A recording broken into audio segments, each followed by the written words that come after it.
Hi guys, and welcome along to today's video, which concerns these little beauties here. Yeah, you know the type of tap where it lifts up and down and swivels around, and you're getting a leak from it and you want to be able to get to the cartridge inside to do something with it, but you stumble and fall at the first hurdle, and that is the one where you've got to get the little hidden screw out of here. There will be a little cap covering the tap, and that little cap has got to be pinged off. That's just easy enough. And then you've got to get this screw out of here, and that is where the problem starts, isn't it? So one thing first, make sure you get the correct Allen key size. Alright, now that is this one here. Okay, I'll show you the one it is. It's a 2.5. I've taken it out of this pack here so you can see exactly what it is. There we are, the 2.5 one there.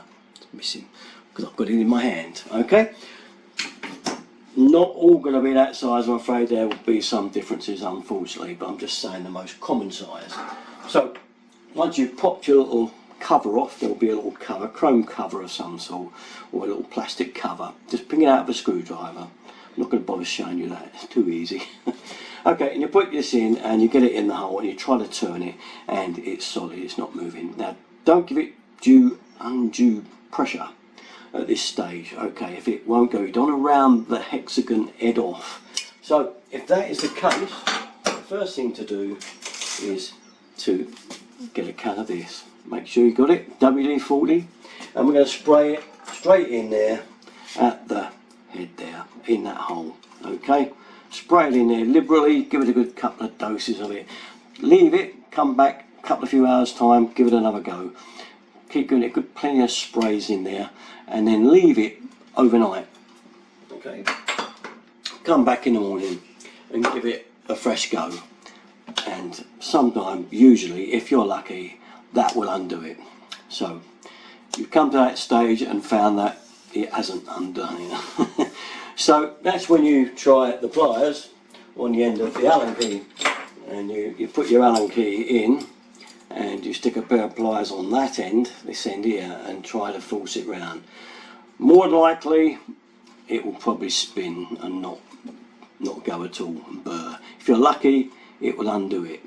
But if that doesn't work, there is also the other trick of trying a screwdriver.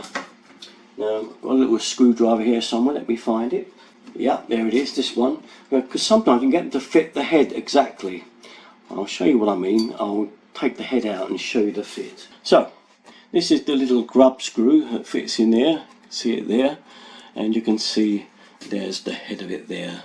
And sometimes you can get a screwdriver, even if you've rounded it off a bit, find a little one, even file it to suit and fit it in there like that one. Fits in there perfectly, look at that.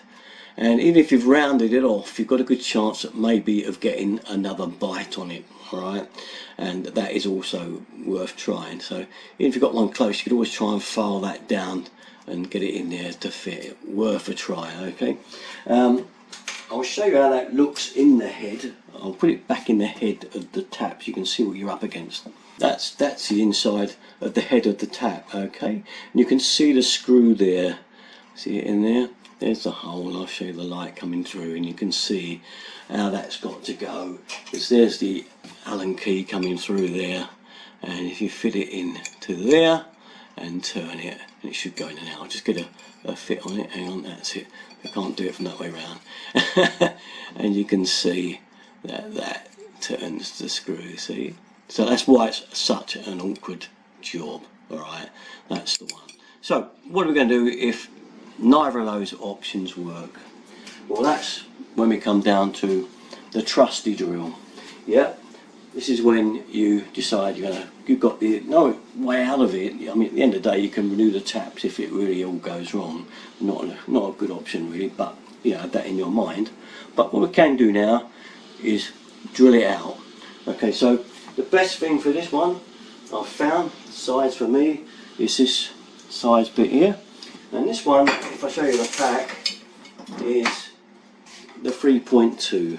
There's the pack there, and there's the 3.2. It kind of fits it around about dead on the screw. I'll show you that now. Here's our little grubby screw, and here's our drill bit. And as you can see, it kind of fits in there quite nicely just over it, just a fraction under the size. The drill I've found I've used does it the best. The next size up is a little bit too big, but this might get you through it, and actually just the rest, if there is a tiny bit left, can come away, and that would leave the thread intact. We don't want to ruin that if we can help it, because that's got a little thread in there. But if it comes to the worst and you've got no option but to drill right through, no worries, drill right through. And if it find when you go to put the tap back on, that thread is gone and that this will not screw back into it, this little grub screw, then the next thing to do, not all is lost. So we're saying you've got the taps back on. Now what you can do now is put your top on, whichever way round it happens to fit and go. So put it on, because what we're going to do now is use a self-tapping screw. We'll get a small drill bit, recommend something small, getting gradually bigger if you like. I mean, this is a 2, there's the 2 and there's the 2.5. So this is where the self-tapping screw comes in, and as I say, they kind of come like that size. It can be a bit smaller, but do remember, the bigger the head, the more it won't go through the hole. So as you can see, that it's just a fraction tight, so you may have to just file that round a bit or open your hole up a bit, but don't open it too much, otherwise the plastic insert will just fall out. It needs to be fairly tight, so it's best to file the screw round a bit so that it fits through there, okay, to go through into your tap. And as I say, you've got the options of drilling either the brass bit and forcing the screw into there, or forget that and go straight through it and drill into the plastic bit of the tap, which is that bit there. But if you do that, make sure there's a tiny little hole, because you don't want to ruin that and then it will bite into that and hold it. And you can always glue it as well if you want. Use some really good glue on it when it goes in and hold it on if you want, but do remember, if you have to fix it again, if it's got glue on it, you won't get it off. But I dare say you won't be doing that. But anyway, so that's my take on getting the top off of those horrible taps that have got the dreaded Allen key. It always works for me, so very few times I actually get to the fact where I've got to actually drill and do that. You know, I'm not going to show you drilling. It's every tap's different, and when you do it, it's individual to the tap that you've got. So I'm not going to bother showing you that. You can see what I mean just by explaining it to you. So there we are. That's about it though. All my stuff, you know where to go. Usual place. Darren 33. Thanks for watching, guys. Bye bye.